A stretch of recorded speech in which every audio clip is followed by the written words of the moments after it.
Hello guys, welcome back to the channel and welcome back to elite wrestling. तो guys आज इस video के अंदर हम करने वाले हैं इस साल होने वाले AEW कंपनी के ऑल आउट पेपर व्यू का प्रीव्यू और प्रेडिक्शन। और गाइज आज इस वीडियो के अंदर हम जानने वाले हैं कि साल के ऑल आउट पेपर व्यू के लिए AEW ने कौन कौन से मैचेस पहले से एडवर्टाइज कर दिए हैं और हमें इस पेपर व्यू के ऊपर कौन कौन से मैचेस देखने को मिलने वाले हैं, जिसके साथ इन मैचेस के रिजल्ट क्या हो सकते हैं। जो सभी बातें जानने के लिए ये वीडियो एकदम आखिर तक जरूर देखना। और गाइज अगर आपको ये नहीं पता कि साल का ऑल आउट पेपर व्यू कब है, तो गाइज मैं आपको बताना चाहूंगा कि साल का ऑल आउट पेपर व्यू कल है। और अगर आपको ये नहीं पता कि आप ये पेपर व्यू इंडिया के अंदर कैसे देख सकते हैं, तो आप आज शाम को हमारे चैनल के ऊपर आने वाली ये वीडियो देखना मत भूलना, जहां पर मैं आपको बता दूंगा कि आप इंडिया के अंदर टीवी पर या फिर अपने स्मार्टफोन के ऊपर पेपर व्यू कैसे देख सकते हैं। पर इस साल के ऑल आउट पेपर व्यू के लिए AEW ने कौन कौन से मैचेस बुक किए हैं और उन मैचेस की बैक स्टोरी क्या है और उन मैचेस के रिजल्ट क्या हो सकते हैं, ये सब जानने के लिए ये वीडियो एकदम आखिर तक देखना। और गाइज ऐसे ही AEW कंपनी से रिलेटेड हर एक न्यूज, रूमर और अपडेट और AEW कंपनी के हर एक शो का रिव्यू पाने के लिए हमारे चैनल को सब्सक्राइब करना मत भूलना। पर अगर आप AEW कंपनी के हर एक न्यूज, रूमर और अपडेट हमारे चैनल के ऊपर वीडियो आने से भी पहले जानना चाहते हैं, तो आप ऊपर आए हुए कार्ड के ऊपर क्लिक कर आप हमारी ये वीडियो देखकर आप हमारे चैनल के एप्लीकेशन डाउनलोड कर सकते हैं, क्योंकि हमारे चैनल के ऊपर आने वाला पूरा का पूरा कंटेंट आपको सबसे पहले हमारे चैनल के एप्लीकेशन के ऊपर जानने को मिलता है। इसलिए AEW कंपनी के सभी न्यूज, रूमर और अपडेट सबसे पहले जानने के लिए ऊपर आए हुए कार्ड के ऊपर क्लिक कर हमारी ये वीडियो देखकर हमारे चैनल के एप्लीकेशन डाउनलोड करना मत भूलना।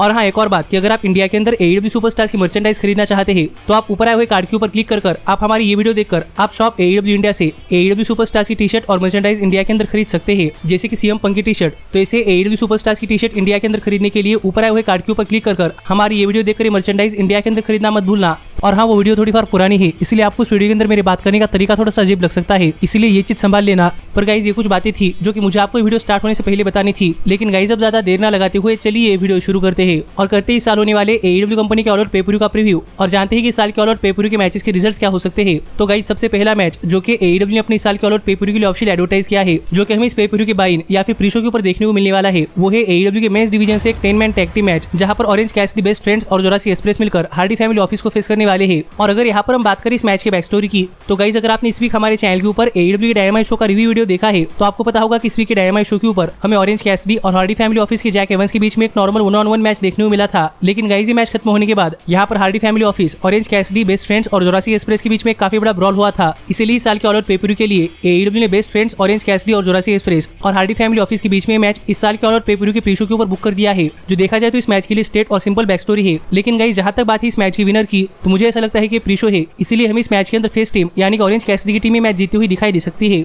और क्या पता है मैच जीतने के लिए ऑरेंज कैसिडी मैट हार्डी को पिन करे। लेकिन गाइज मेरे हिसाब से इस मैच के अंदर फेस टीम यानी कि ऑरेंज कैसिडी, बेस्ट फ्रेंड्स और जोरासी एक्सप्रेस से मैच जीतने वाली है। पर गाइज जो अगला मैच AEW ने इस साल के अपने ऑल आउट पेपर व्यू के लिए ऑफिशियली बुक कर दिया है, जो कि हमें इस शो के मेन कार्ड के ऊपर देखने को मिलने वाला है, वो है AEW के मेंस डिवीजन से एक नॉर्मल 1-on-1 मैच, जहां पर जॉन मॉक्सली सातोशी कोजिमा को फेस करने वाले हैं। और गाइज अगर यहाँ पर हम बात करें इस मैच की बैक स्टोरी की, तो गाइज मेरे हिसाब से ऑल आउट पेपर व्यू के मैच कार्ड के ऊपर सबसे कम बिल्ड इसी मैच के लिए है, क्योंकि इस मैच की बैक स्टोरी कुछ ऐसी है कि जॉन मॉक्सली को लगता था कि AEW कंपनी के अंदर जॉन मॉक्सली के लिए अब चैलेंजर्स नहीं बचे, और इसलिए जॉन मॉक्सली ने जापान के अंदर थोड़े फार कॉन्ट्रैक्ट साइन कर भेजे थे, और जापान का कोई भी सुपरस्टार उस कॉन्ट्रैक्ट के ऊपर साइन कर इस साल के ऑल आउट पेपर व्यू के ऊपर जॉन मॉक्सली के खिलाफ एक मैच लड़ सकता था।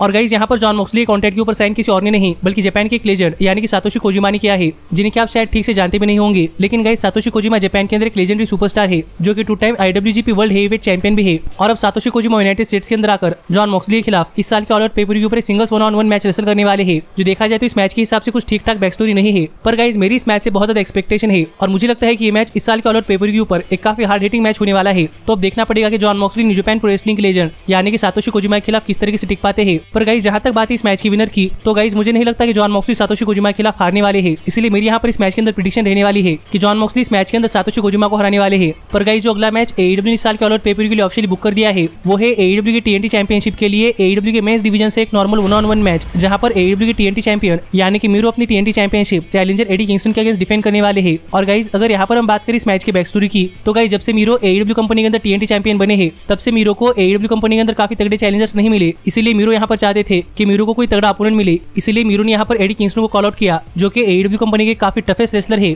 और अब यहाँ पर मीरो चाहते हैं कि मीरो अपनी TNT championship challenger Eddie Kingston के अगेंस्ट डिफेंड करे, और इसके लिए एडी किंगस्टन भी मान चुके हैं। और अब एडी किंगस्टन मीरो से उनकी TNT चैंपियनशिप लेकर ये दिखाना चाहते हैं कि मीरो सिर्फ यंगर टैलेंट के सामने डोमिनेटिंग है और एडी किंगस्टन के सामने मीरो कुछ नहीं कर सकते, जिस बैक स्टोरी के साथ हमें ये मैच इस साल के ऑल आउट पेपर व्यू पर देखने को मिलने वाला है। और गाइज देखा जाए तो ये इस मैच के लिए ठीक ठाक सी बैक स्टोरी है। पर गाइज जहां तक बात है इस मैच की, तो गाइज मुझे ऐसा लगता है कि हमें शायद पहली बार इस मैच के अंदर एडी किंगस्टन मीरो को डोमिनेट करते हुए दिखाई देने वाले हैं। और क्या पता यहाँ पर एडी किंगस्टन मीरो के ऊपर भारी पड़ जाए। लेकिन गाइज जहां तक बात है इस मैच की विनर की, तो मुझे नहीं लगता कि मीरो इतनी जल्दी अपनी TNT चैंपियनशिप हारने वाले हैं। इसीलिए गाइज मुझे यहाँ पर ऐसा लगता है कि मीरो अपनी TNT चैंपियनशिप सक्सेसफुली रिटेन करने वाले हैं और यहाँ पर इस मैच के विनर होंगे मीरो। पर गाइज जो अगला मैच AEW ने इस साल के ऑल आउट पेपर व्यू के लिए ऑफिशियल एडवर्टाइज किया है, वो है AEW के मेंस डिवीजन से एक नॉर्मल 1-on-1 1 मैच, जहां पर पॉल वाइट क्यूटी मार्शल को फेस करने वाले हैं। और गाइज अगर यहाँ पर हम बात करें इस मैच की बैक स्टोरी की, तो गाइज हमने देखा था कि एडब्ल्यू कंपनी के अंदर क्यूटी मार्शल और एडब्ल्यू कंपनी के अनाउंसर यानी कि टोनी शिवानी की नहीं बन रही, और इसीलिए क्यूटी मार्शल ने टोनी शिवानी की बेटी के ऊपर अटैक किया था। जो अटैक रोकने के लिए यहाँ पर टोनी शिवानी के कलीग यानी कि पॉल वाइट ने आकर क्यूटी मार्शल के ऊपर अटैक किया था, जो देखकर क्यूटी मार्शल काफी ज्यादा गुस्सा थे, क्योंकि क्यूटी मार्शल के हिसाब से टोनी खान ने पॉल वाइट को यानी कि बिग शो को एडब्ल्यू कंपनी के अंदर सिर्फ कमेंट्री करने के लिए साइन किया है और पॉल वाइट को रेसल नहीं करना चाहिए। पर पॉल वाइट ने कहा था कि उन्होंने टोनी खान से बात की है और अब पॉल वाइट को एडब्ल्यू कंपनी के ऑल आउट पेपर के ऊपर क्यूटी मार्शल के खिलाफ एक नॉर्मल 1-on-1 मैच मिलने वाला है, जिस वजह से हमें ये मैच इस साल के ऑल आउट पेपर के ऊपर देखने को मिलने वाला है। जो देखा जाए तो इस मैच के लिए ठीक ठाक सी बैक स्टोरी है और यहाँ पर पॉल वाइट अपने कलीग यानी कि टोनी शिवानी का बदला लेने के लिए आए हैं। तो क्या पता हमें इस मैच के अंदर किसी तरीके से टोनी शिवानी भी इन्वॉल्व होते हुए दिखाई दे। पर गाइस जहां तक बात है इस मैच की, तो गाइस पॉल वाइट के 3 हिप सर्जरी के बाद पॉल वाइट का ये रिटर्निंग मैच है, तो यहाँ पर देखना पड़ेगा कि अपनी रिटर्निंग मैच के अंदर पॉल वाइट की परफॉर्मेंस कैसी होती है। पर गाइस जहां तक बात है इस मैच की विनर की, तो गाइस पॉल वाइट का ये एडब्ल्यू कंपनी के अंदर पहला मैच है और उनके अपोनेंट भी स्ट्रेट फॉरवर्ड क्यूटी मार्शल है, इसीलिए मुझे ऐसा लगता है कि पॉल वाइट ये मैच जीतने वाले हैं। पर देखना पड़ेगा कि क्या एडब्ल्यू इस मैच के अंदर कोई सरप्राइज रिजल्ट पुल करती है या नहीं। पर गाइस जो अगला मैच एडब्ल्यू ने इस साल के ऑल आउट पेपर के लिए ऑफिशियल एडवर्टाइज किया है, वो है एडब्ल्यू के टैग टीम डिवीजन से एक स्टील केज मैच, जहां पर एडब्ल्यू के वर्ल्ड टैग टीम चैंपियंस यानी कि यंग बक्स अपनी AEW world tag team championships challenger Lucha Bros के अगेंस्ट एक स्टील केज के अंदर डिफेंड करने वाले हैं। और गाइस अगर यहाँ पर हम बात करें इस मैच की बैक स्टोरी की, तो गाइस जब से यंग बक्स एडब्ल्यू के वर्ल्ड टैग टीम चैंपियंस बने हैं, तब से यंग बक्स अपने हर एक मैच के अंदर चीटिंग कर अपनी AEW world tag team championship successfully defend कर रहे हैं। इसीलिए टोनी खान चाहते थे कि इस साल के ऑल आउट पेपर के ऊपर यंग बक्स के world tag team championship match के अंदर कोई इंटरफेरेंस ना हो, इसीलिए टोनी खान ने इस साल के ऑल आउट पेपर के ऊपर यंग बक्स का world tag team championship match एक स्टील केज मैच रखा है। और यहाँ पर यंग बक्स के वर्ल्ड टैग टीम चैंपियनशिप का नंबर 1 कंटेंडर फाइंड आउट करने के लिए टोनी खान ने यहाँ पर टैग टीम चैंपियनशिप्स के लिए नंबर 1 कंटेंडर टूर्नामेंट रखा था, जो टूर्नामेंट किसी और ने नहीं बल्कि लूचा ब्रोस ने जीत लिया है। और अब लूचा ब्रोस यंग बक्स के वर्ल्ड टैग टीम चैंपियनशिप्स के लिए नंबर 1 कंटेंडर्स है, इसलिए अब हमें लूचा ब्रोस और यंग बक्स के बीच में इस साल के ऑल आउट पेपर के ऊपर यंग बक्स के वर्ल्ड टैग टीम चैंपियनशिप्स के लिए स्टील केज मैच देखने को मिलने वाला है, जो मैच मेरे हिसाब से ऑल आउट पेपर का मैच ऑफ द नाइट हो सकता है। क्योंकि गाइस हमें इसके पहले भी यंग बक्स और लूचा ब्रोस के बीच में काफी बढ़िया मैच देखने को मिला था, जो मैच एक सच में बहुत ही बढ़िया मैच था, इसलिए यहाँ पर मेरी इस मैच से बहुत ज्यादा एक्सपेक्टेशन है और मुझे देखना है कि ये मैच कितना बढ़िया मैच होता है। और गाइस मैं तो यहाँ तक कह सकता हूँ कि शायद ये मैच एक 5 स्टार मैच भी बन सकता है। लेकिन गाइस जहाँ तक बात है इस मैच की विनर की, तो मुझे नहीं लगता कि यंग बक्स इतनी जल्दी अपनी AEW world tag team championship हारने वाले हैं। इसीलिए गाइस मेरी इस मैच के अंदर प्रेडिक्शन रहने वाली है कि प्रोबेबली यंग बक्स ये मैच जीतने वाले हैं और यंग बक्स स्टिल रहेंगे हमारे एडब्ल्यू वर्ल्ड टैग टीम चैंपियंस। पर गाइस जो अगला मैच एडब्ल्यू ने साल के ऑल आउट पेपर के लिए ऑफिशियल एडवर्टाइज किया है, वो है एडब्ल्यू के विमेंस डिवीजन से कसिनो बैटल रॉयल मैच। और गाइस हमें इस साल के ऑल आउट पेपर के ऊपर एडब्ल्यू कंपनी के विमेंस डिवीजन से कसिनो बैटल रॉयल मैच देखने को मिलने वाला है। और देखा जाए तो इस मैच के लिए कोई बैक स्टोरी नहीं है, क्योंकि एक तरीके से एडब्ल्यू कंपनी का एक रॉयल रंबल मैच है और गाइस रॉयल रंबल मैच के लिए कोई बैक स्टोरी नहीं होती। पर यहाँ पर देखना पड़ेगा कि ये मैच कितना बढ़िया मैच होता है। और जहां तक बात है इस मैच की विनर की, तो गाइस माना कि यहाँ पर एडब्ल्यू ने इस मैच के लिए अपने हर एक पार्टिसिपेंट को रिवील कर दिया है, लेकिन मुझे ऐसा लगता है कि इसके बावजूद भी हमें इस मैच के अंदर कोई सरप्राइज डेब्यू देखने को मिल सकता है, जो कि यहाँ पर आकर ये मैच जीतेगा। और गाइस मेरे हिसाब से सरप्राइज डेब्यू कोई और नहीं बल्कि रूबी सोहो यानी कि farmer WWE superstar Ruby right हो सकती है, जो कि हमें इस साल के ऑल आउट पेपर के ऊपर डेब्यू कर हमें ये मैच जीती हुई दिखाई दे सकती है। और ये कैसे होगा ये तो मुझे पता नहीं, लेकिन अगर हमें इस मैच के अंदर कोई सरप्राइज डेब्यू नहीं देखने को मिलता, तो मैं यहाँ पर जेड कारगिल के साथ जाने वाला हूँ, क्योंकि मुझे ऐसा लगता है कि अगर इस मैच के अंदर कोई सरप्राइज डेब्यू होने वाला है तो वो सरप्राइज डेब्यू ही मैच जीतेगा। लेकिन अगर इस मैच के अंदर कोई सरप्राइज डेब्यू नहीं होता, तो मुझे यहाँ पर ऐसा लगता है कि जेड कारगिल मैच जीतने वाली है। पर गाइस जो अगला मैच एडब्ल्यू ने इस साल के ऑल आउट पेपर के लिए ऑफिशियल एडवर्टाइज किया है, वो है एडब्ल्यू कंपनी के विमेंस डिवीजन से एक नॉर्मल 1-on-1 मैच, जहां पर हमें AEW women's world heavyweight champion doctor Britt Baker अपनी AEW women's world heavyweight championship challenger Kris Statlander के अगेंस्ट डिफेंड करती हुई दिखाई देने वाली है। और गाइस अगर यहाँ पर हम बात करें इस मैच की बैक स्टोरी की, तो गाइस हमने देखा था कि जब एडब्ल्यू कंपनी के अंदर रैम्पेज शो की शुरुआत हुई थी, तो यहाँ पर doctor Britt baker red velvet के अगेंस्ट एक स्टोरी लाइन के अंदर थी, जबकि क्रिस स्टैटलैंडर एडब्ल्यू कंपनी के विमेंस वर्ल्ड हेवीवेट चैंपियनशिप के लिए नंबर 1 कंटेंडर थी। और यहाँ पर रेड वेलवेट के अगेंस्ट डॉक्टर ब्रिट बेकर ने बार बार अपने नंबर्स गेम का फायदा उठाकर रेड वेलवेट के ऊपर काफी तगड़ा अटैक किया। और यहाँ पर रेड वेलवेट को बचाने के लिए कोई और नहीं बल्कि फिलहाल की एडब्ल्यू विमेंस वर्ल्ड हेवीवेट चैंपियनशिप के लिए नंबर 1 कंटेंडर यानी क्रिस स्टैटलैंडर आई थी, जिनको कभी ना कभी एडब्ल्यू कंपनी की विमेंस वर्ल्ड हेवीवेट चैंपियनशिप के लिए मैच मिलने ही वाला था। पर ऑल आउट पेपर के ऊपर डॉक्टर ब्रिट बेकर की विमेंस वर्ल्ड हेवीवेट चैंपियनशिप के लिए कोई चैलेंजर नहीं था, इसलिए क्रिस स्टैटलैंडर को एडब्ल्यू कंपनी के ऑल आउट पेपर के ऊपर डॉक्टर ब्रिट बेकर की विमेंस वर्ल्ड हेवीवेट चैंपियनशिप के लिए एक मौका मिला है। और यहाँ पर इस साल के ऑल आउट पेपर के ऊपर क्रिस स्टैटलैंडर डॉक्टर ब्रिट बेकर को उनके विमेंस वर्ल्ड हेवीवेट चैंपियनशिप के लिए फेस करने वाली है। जो देखा जाए तो इस मैच के लिए स्ट्रेट और सिंपल बैक स्टोरी है। लेकिन गाइस जहां तक बात है इस मैच की, तो मुझे लगता है कि शायद ये मैच इस साल के ऑल आउट पेपर का सबसे वीकेस्ट मैच हो सकता है। लेकिन गाइस मैं नहीं चाहता कि ऐसा हो, और मैं चाहता हूं कि ये मैच इस साल के ऑल आउट पेपर का एक ठीक ठाक सा मैच हो। लेकिन गाइस जहां तक बात है इस मैच की विनर की,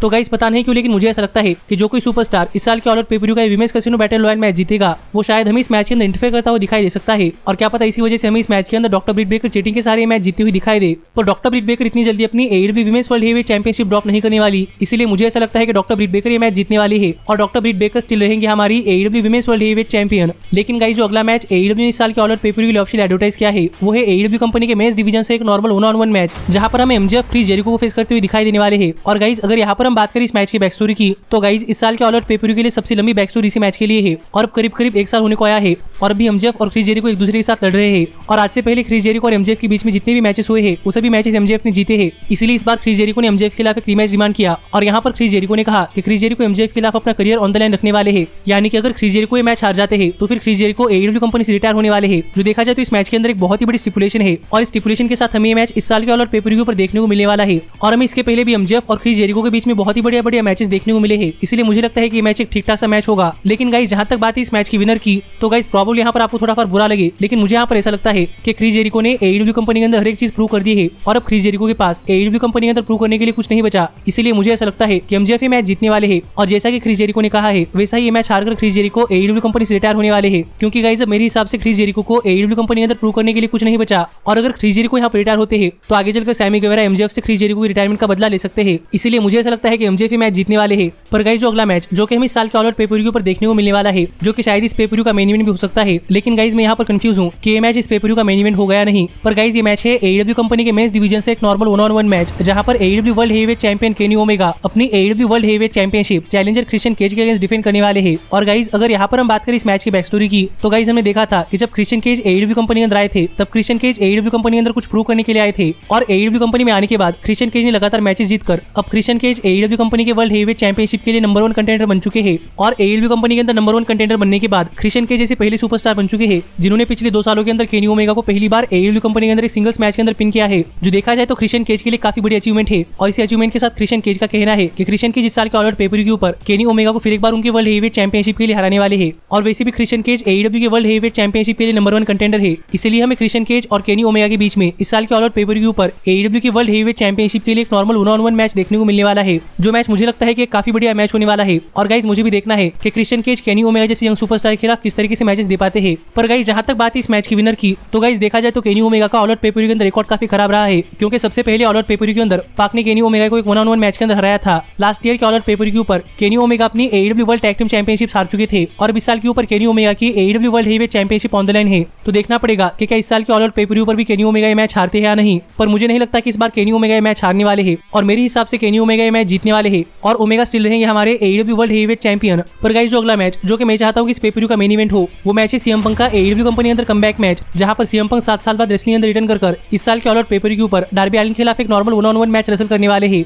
और गाइस अगर यहाँ पर हम बात करें इस मैच की बैक स्टोरी की, तो गाइस देखा जाए तो सीएम पंक ने एईडब्ल्यू कंपनी अंदर अपना कमबैक किया है। लेकिन यहाँ पर सीएम पंक का कहना है कि अगर सीएम पंक 15 साल के होते तो सीएम पंक का फेवरेट रेसलर कोई और नहीं बल्कि डार्बी एलिन होते। इसलिए यहाँ पर सीएम पंक ये प्रूव करना चाहते हैं कि सीएम पंक अब भी रेसल कर सकते हैं। और ये प्रूव करने के लिए सीएम पंक डार्बी एलिन के खिलाफ एक 1-on-1 मैच रेसल करना चाहते हैं। इसलिए ही साल के ऑल आउट पे पर व्यू पर सीएम पंक ने डार्बी एलिन को एक मैच के लिए चैलेंज किया है। और गाइस यहाँ पर देखने वाली बात यह है कि इस बार स्टिंग डार्बी एलिन के साथ उनके कॉर्नर के अंदर नहीं रहने वाले। तो देखना पड़ेगा कि डार्बी एलिन ये मैच किस तरीके से रेसल करते हैं। और यहाँ पर ये भी देखना पड़ेगा कि क्या 2.0 और डेनियल ग्रासिया इस मैच के अंदर इंटरफेयर करते हैं या नहीं। पर गाइस जहां तक बात है इस मैच की, तो मुझे देखना है कि 7 साल बाद रेसलिंग अंदर रिटर्न करने के बाद सीएम पंक का ये मैच कैसा होता है और क्या इस मैच के अंदर सीएम पंक बहुत ही अच्छी तरीके से रेसल कर पाते हैं या नहीं। लेकिन गाइस जहां तक बात है इस मैच की विनर की, तो गाइस पता नहीं क्यों लेकिन मुझे ऐसा लग रहा है कि सीएम पंक का रिटर्निंग मैच है, इसलिए शायद सीएम पंक ये मैच जीतने वाले हैं। पर देखना पड़ेगा कि क्या ये मैच खत्म होने के बाद हमें यहाँ पर डेनियल ब्रायन आते हुए दिखाई देते हैं या नहीं। क्योंकि गाइस हाल फिलहाल में से बहुत सारे रिपोर्ट सामने आ रहे हैं कि हम इस साल के ऑल आउट पे पर व्यू पर डेनियल ब्रायन डेब्यू करते हुए दिखाई देने वाले हैं। और ये भी रिपोर्ट सामने आई थी कि हमें डेनियल ब्रायन का पहला अपोनेंट कोई और नहीं बल्कि सीएम पंक होते हुए दिखाई देने वाले हैं। इसलिए मुझे ऐसा लग रहा है कि प्रोबेबली सीएम पंक और डार्बी एलिन के मैच के बाद हमें यहाँ पर डेनियल ब्रायन अपना डेब्यू कर सीएम पंक के ऊपर अटैक करते हुए दिखाई दे सकते हैं।